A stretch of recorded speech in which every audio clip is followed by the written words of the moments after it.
Hey guys, welcome back to the channel. I'm Josh, and today we're back in the 2025 Camry, still in our beautiful Ocean Gem XSE. And I wanted to come on here today because I'm wrapping up the week with this Camry, and I really feel like this Camry offers a ton of value. And because of the way that it's priced, I actually think it's a better value in many ways than the new Prius, which you guys also know I owned one for a few months last year, and I do genuinely love the new Prius. I think it is one of the funkiest, most fresh cars on the road. But the problem with the new Prius is, like many new Toyota cars, with its current new generation, it went considerably upmarket versus where the Prius used to be. And the problem with that is it now puts it squarely on even ground with this Camry, and because the Camry is more car than the Prius, I think this is the one to buy. And today I want to give you 5 reasons why I think you should buy this Camry over the new Prius. Starting with the fact that, like I just said, you're getting more car here. I mean, this is a mid-size sedan versus the Prius, which is a compact sedan by Toyota's classification. Now, I know the Prius is a liftback, but Toyota actually calls it a compact sedan. And generally speaking, whenever you move up a vehicle class, the level of fit and finish, generally speaking, increases when you move up a vehicle class. So with this Camry, you're going to get not just a bigger car, but you're going to get a little bit nicer materials, you're going to get more sound deadening, you're going to get a nicer ride, and things in here also, because this car is carryover from technically the 8th generation Camry. Things in here are generally nicer than the new Prius. And because the Camry is a solidly mid-size sedan, you're also going to get more comfort for all occupants, but specifically for the backseat passengers. I mean, I'm sure all of us at some point in time have ridden in a Camry because they're used in taxi fleets, Uber vehicles, rental car fleets. Like, these are everywhere on the road in those situations where you need a car that can comfortably seat like 3 to 5 people, and the Camry absolutely can. One of the things that I didn't love about the Prius was its back seat, because it was really small, and it's too small a car, in my opinion, to use for a car that's going to be carrying around like your whole family on a regular basis. For that, you're going to get a much more comfortable inside and ride with the Camry. So let's quickly run over the measurements between both.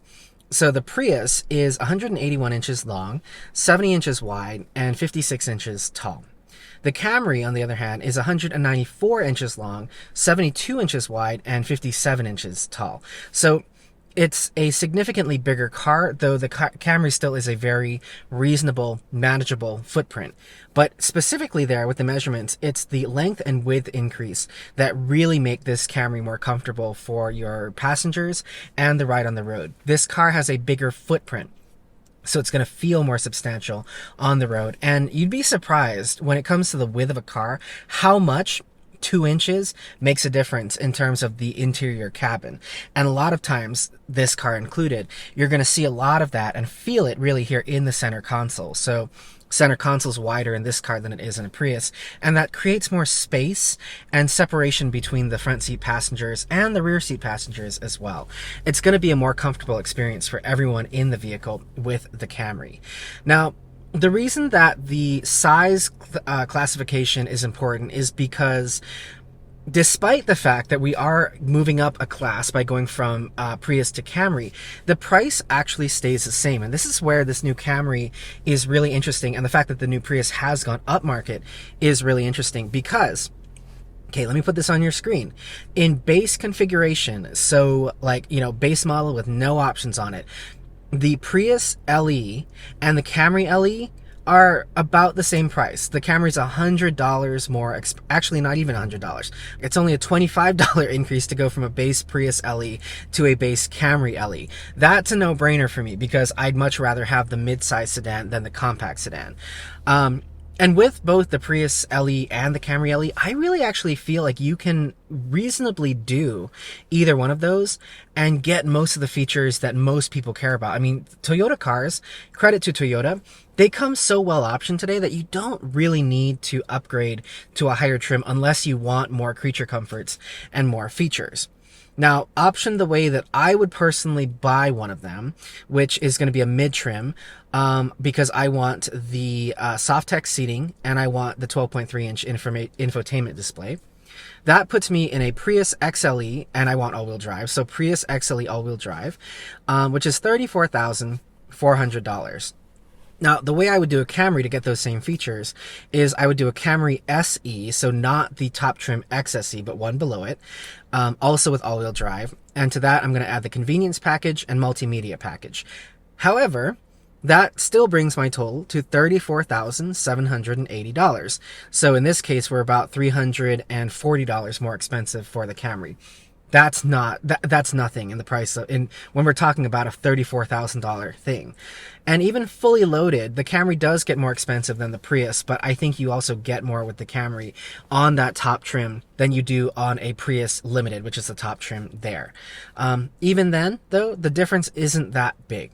And I don't think, frankly speaking, I don't think most people should upgrade to that top trim. Now that the V6 is gone from the Camry and all Camrys share the same powertrain, I don't think that there's really a reason to go up to that top trim unless you really want things like the panoramic moonroof and maybe the black roof outside.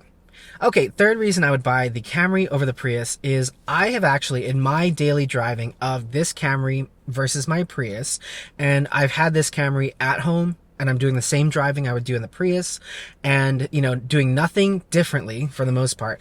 I'm actually seeing the same MPG with this Camry that I did on my Prius. And the Prius is rated at much higher numbers than this Camry. So the Prius is rated at 52 city, and this is for an XLE, 52 in the city, 52 on the highway, 52 combined.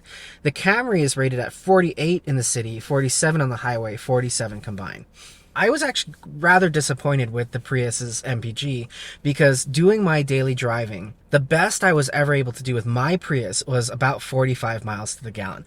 And that was also when I was really being a considerate driver. I mean, middle lane or right lane, doing about the speed limit, gently accelerating, gently braking, coasting when I could, you know, really minding my use of the powertrain. In this Camry, however, I have been managing 45, no problem, like just driving normally, like a normal person. Now, part of this, I think, I've been watching how the drivetrain has been behaving. And I think part of that is because we have the bigger A25A engine in this car versus the M20A that's in the new Prius. And it's counterintuitive. However, when you have a bigger engine that doesn't have to work as hard or as often or, to generate the amount of power you need, you generally speaking get better gas mileage. And that's also the case even if you look at my Lexus GX versus the new V6 GX. The new V6 GX gets worse fuel economy than my car does real world, because to get the power I need out of my V8, I don't have to tap into it nearly as often or as much as you do with the new twin turbo V6. And so my real world MPG with the bigger engine is better than what a lot of people are seeing with the smaller engine. And so that might be part of why I'm seeing that with this Camry, because I have bigger electric motors with this hybrid system than the one in the Prius, and a bigger engine that probably doesn't have to work as hard than the smaller 2-liter M20A in the Prius. That in itself is reason enough to choose this car, in my opinion. Alright guys, fourth reason I am taking this Camry over a new Prius is the way that it drives. I have been so happy and really impressed, frankly, with the way that this new Camry hybrid drives. Now, this doesn't fully have Gen 5 hybrid system. It's got kind of a mix between... Are those turkeys in the middle of the road? Anyway, it's got kind of a mix between Gen 4 and Gen 5 hybrid system, because some parts of this car are still the older Camry hybrid infrastructure. But overall, there is a meaningful improvement here with the way that this Camry drives versus the 8th generation pre-refresh version of the Camry. And I feel like they've really ironed out some of the things that I didn't care for about the way that the Camry used to drive in the past. For example, this car stays in EV mode way more often than the old Camry did. And in general, the NVH that's coming up from the engine in this car, so Toyota hybrids can be kind of gruff, they can be kind of raspy sounding because of the A25A engine. I get a lot less of that in this car than I ever did in the old Camry hybrid, and this is far more refined as well. than the Prius. I think because this Camry has a bigger engine, the engine's not having to work as hard as it does in the Prius to move this car, and so you get a much more refined powertrain. And I think the thing about this Camry, because we've gotten to that point where this is a really refined powertrain, the average person is going to get into this car and think to themselves, what a nice engine, good power, good response, good immediate power off the line. And, you know, again, for the millions and millions of Uber and Lyft and taxi drivers who will buy a Camry and drive it over, you know, the time that they're doing their jobs, they're going to be really happy with it.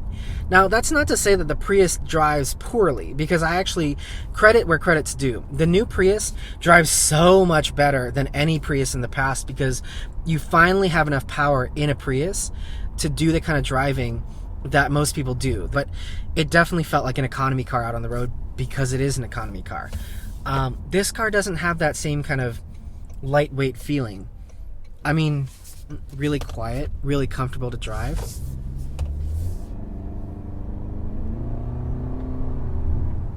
And even when you get into the power, again, the engine note in this car is not nearly as jarring as it is in some other cars, some other Toyota hybrids. This is the kind of car that you can buy it, drive it for 10 to 15 years, and I don't think there will ever be a day where you'll hate your life because you had to drive this car. All right, and finally, my fifth reason for buying the new Camry over the new Prius is actually twofold. Both have to do with the tires.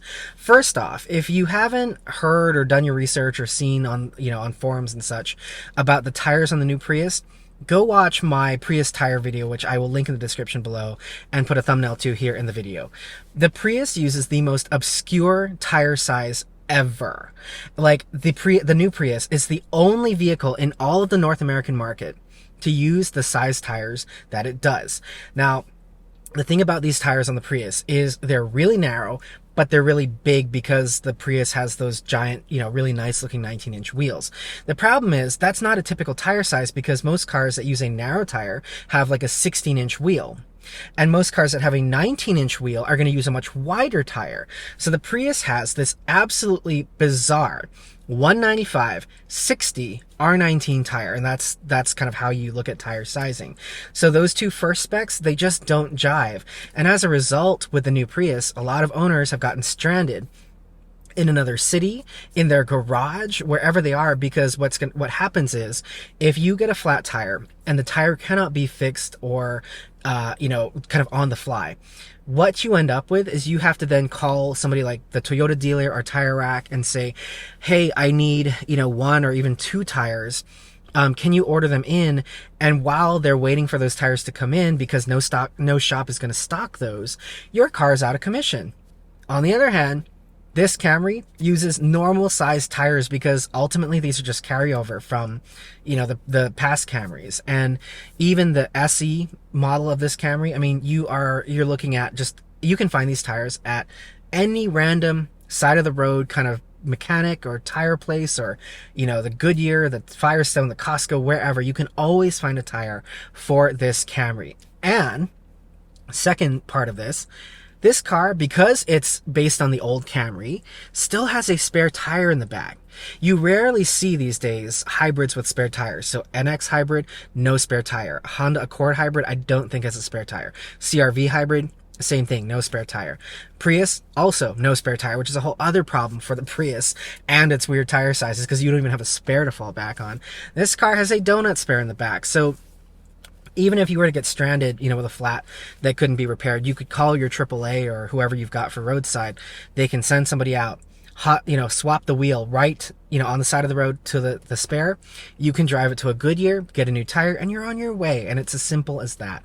So that is truly, I mean, the tires on this car, plus the fact that you have a spare, is really an important consideration and a big value proposition, in my opinion, with this Camry. I'm like, that alone would sell me on the Camry over the Prius, and I think it should sell you on the Camry over the Prius too. So those are my 5 reasons why I'm taking this Camry over a new Prius. And you know what? Both cars are great. Okay, so I'm not trying to, you know, crap on the Prius in this video, because I bought one.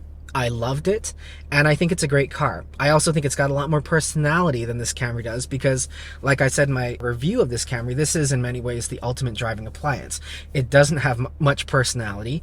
It doesn't stand out on the road the way the new Prius does, and it's not going to be the kind of car for people who need that funky factor in their life that you've always gotten with the Prius and that you get just in spades now with this new one. But for the person who's looking for the ultimate daily driver, just a really pleasant, comfortable, efficient, reliable daily driver that can comfortably seat 5, this is that car. And that's one of the reasons I've always loved the Camry, even though it is very appliance-like, and it always has been. It's such a great daily driver. It is the perfect car for people who don't care about cars. It's the great car to rent on vacation. It's the great car to lease, if you want to get a cheap lease on a car. And even if you want to load one up all the way into like a fully loaded XSE, you can get a really nice car with this Camry as well. If you get all the things and you get the panoramic moonroof. I mean, we have a fully loaded Camry. It's a great car. And especially because every Camry now has this uber efficient hybrid drivetrain, and the fact that every Camry from the LE on up can have all-wheel drive. Like I said in my full video, this is an absolute home run for the American consumer who's been confronted with ever-increasing prices on even basic cars. I mean, this car, starting at $29,620, including destination, this is an amazing value proposition. And again, even compared to peers in the Toyota lineup, like the new Prius, I think this is the one that most people should buy, even as much as I love the Prius. It just doesn't have the value to hold up when you look at this Camry. So thank you guys so much for watching. I hope that this was fun and interesting and insightful. Questions and comments, you can leave them downstairs, or as always, you can write me an email to the email that you see here on screen. I really appreciate it. I love hearing from you all, and this has actually been one question that I've gotten from a number of you ever since this new Camry came out, because you wanted to know, would I buy this new Camry over a new Prius? And I can very firmly say, after the week that I've had with this car, I would absolutely buy a Camry over a Prius. So that's it. Thank you guys so much for watching. I always appreciate it. I will see you in the next one. Have a great one, and take care.